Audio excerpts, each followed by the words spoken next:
Shalom. I want to give all praises to Yahweh, Bahasham, Yahweh Shai, Bahasham, Ha, Rocha Kodash, Ma'amah. Double honors to the elder apostles of GMS and their elders. Double honors to my elder apostle, Aharawan, Banyasharala of the Lions Den Camp here in Jacksonville, Florida.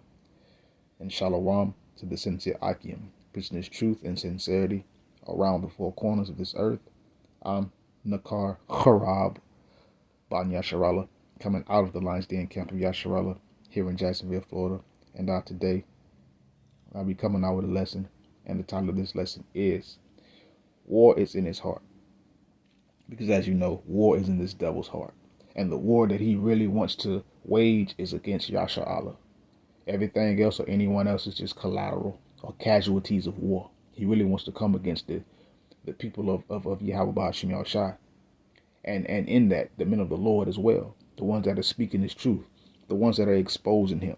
The ones that are giving this devil no rest. Cussing him out. Slapping him upside the head with the scriptures. Beating him down with the truth. So it's getting to a point to where this devil is getting angry also because he knows that his time is short and his kingdom is falling, and that it's not coming back anymore. So no matter how hard he tries, it's going to keep going down. So basically this devil is panic fighting. You know, so that usually occurs when you're in a situation such as a headlock or whatever, or something that you can't get out of. People start to panic rather than remaining calm and trying to get out of the situation. They start panic fighting and trying to do all kind of things to get free, you know. But that's what this devil is doing. He's panic fighting, but war is in his heart. This devil wants to go to war, and he's going to go to war with the citizens of this place, Babylon, America, in which he used the Patriot Act to deem every citizen here in Babylon, America as a potential terrorist under the guise of fighting terrorism. Let's continue. This is Revelation chapter 12, verse 12. It says, therefore, rejoice, Salakia, ye heavens, and ye that dwell in them. Woe to the inhabitants of the earth and of the sea. For the devil is come down unto you, having great wrath, because he knoweth that he hath but a short time. So it is getting to the point. It says, woe to the inhabitants of the earth. So this devil is going to bring down destruction. He's going to come against everyone on earth. As he's doing it, we see what he's doing. They oppress everywhere. This devil oppress every nation on the earth.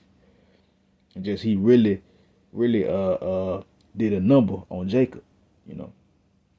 But it says, woe to the inhabitants of the earth and of the sea, for the devil is come down unto you having great wrath. This devil, as he's come, he's having what? Great wrath, because he knows that he has a short time to accomplish that which he is trying to accomplish.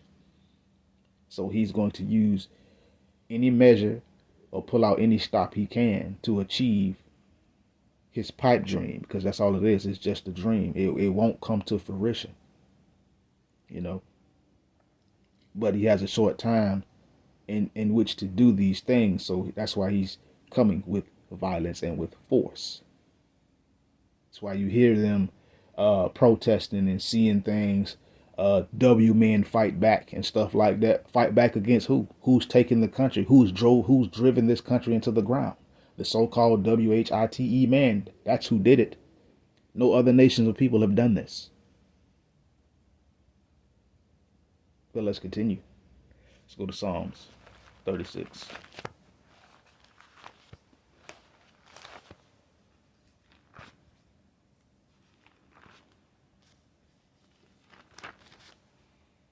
This is Psalms chapter 36,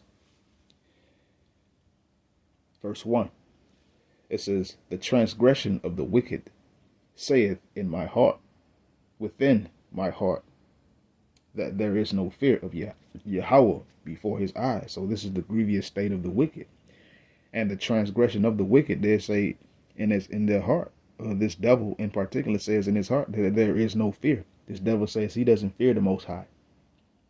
He thinks he can fight against the Most High. Look at what happened with the recent event with the chariot. I don't know whether they shot him, whatever, a missile at it, whatever kind of missile it was. What happened? It bounced off of it like it was a rubber ball, and nothing happened. The chariot wasn't even affected. So this devil has no fear. The fear of the Lord is not before this devil's eyes. Verse 2. He flattereth himself in his own eyes until his iniquity be found hateful. So this devil, he flattereth himself in his own eyes. He gives himself a pat on the back. He think that what he is doing is right. That his plan and what he feels is the best way. And this devil, he flatters himself in that. He pump his own head up. He put a battery in his own back. And he does this until what his iniquity, his immoral doings, his ungodly doings, his adverse doings contrary to Yahweh B'Shem Yahushua, he does this until it is what to be found hateful, meaning it starts to become aggravating, starts to become hateful. He starts to become hated, disliked. Let's continue. Verse 3. The words of his mouth are iniquity and deceit. He hath left off to be wise and to do good. So the words of this devil's mouth are iniquity, ungodly, immoral doings, contrary to what's right. And it says, and deceit. So this devil, not only does his words go contrary to what's right, they're also lies as well. They're deceit. He comes to you acting and talking like, oh, this way, that way, but the truth of the matter, war's in his heart, and he's trying to come up with a way to pretty much destroy you. Let's continue. Verse 4. He deviseth mischief upon his bed. He setteth himself in a way that is not good. He abhorreth not evil. So this devil, he's always devising mischief. And with this current tomfoolery with Pete Hegseth, that's mischief that this devil is devising. Because they're coming against the people. They're not coming against any other places. They're coming against the people here in Babylon, America. Mainly Yasha Allah. You see what they're doing with ICE. And this devil, he sets himself in a way that is not good. He sets himself in a way that's going to get him destroyed by Yahweh B'Shem Yahushua. And this devil does not abhor evil. This devil loves evil. He commits it all the time. But let's continue. Let's go to Psalms 55.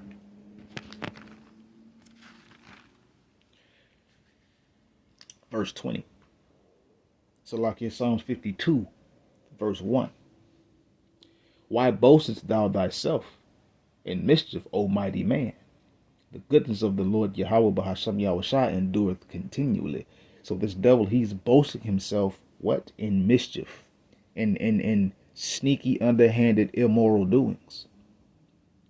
And it says he's the mighty man right now because he's in charge. He's running the show at the moment, but that power has waned considerably. And now he's panic fighting, trying to get that to come back. But let's continue. When it comes down to the goodness of Yahweh B'Shem Yahushua, that endureth continually. So this devil is never ever going to outlast Yahweh while Yahweh Shai. He's just never ever going to outlast the will of the Heavenly Father Yahweh. Let's continue. Verse 2. Thy tongue deviseth mischiefs, like a sharp razor working deceitfully. So this devil's tongue, it deviseth mischiefs, like a sharp razor. You know how sharp razors can be. Razors are so sharp, it'll cut you, and you don't even know you cut if you're not paying attention. And razors, they real thin. Dangerous. The razor's a dangerous edge. Well, this devil's tongue is like that. It's really dangerous. It assassinates your character. What it is, deformation of character, assassination of character. That's another word I'm looking for. That I'm thinking about that it doesn't come to mind right now. But anyway, that's how this devil tongues work. These devil's tongues work. and work deceitfully. We know what deceit is. Deceit is lies, not being truthful. Verse 3, thou lovest more, so I can let thou lovest evil more than good, and lying rather than to speak righteousness, Selah. So this devil would rather lie. This devil loves evil, and he would rather lie than to speak righteousness. He would rather tell you something left field than to just tell you the truth, because he can't do it because his spirit is not upright in him to begin with. Let's continue. Now let's go to Psalms 55. This is Psalms 55, verse 20. Salakia. It's back at Psalms 55, verse 20. He says, he hath put forth his hands against such as be at peace with him. He hath broken his covenant. So this devil has come against anyone and everyone who has been at peace with him. He has put his hands against them. He's turned against those who were at peace with him. This devil has broken every covenant, treaty, promise, bond, whatever you could think of. This devil has broken it every time. Every time. Why? Verse 21. The words of his mouth were smoother than butter, but war was in his heart. His words are softer than oil, yet were they drawn swords. So the words of this devil's mouth are smoother than butter. They sound good. You know, it's nice to the ear. It's soft like oil. It's easy to take. But when you really pay attention, his words are drawn swords.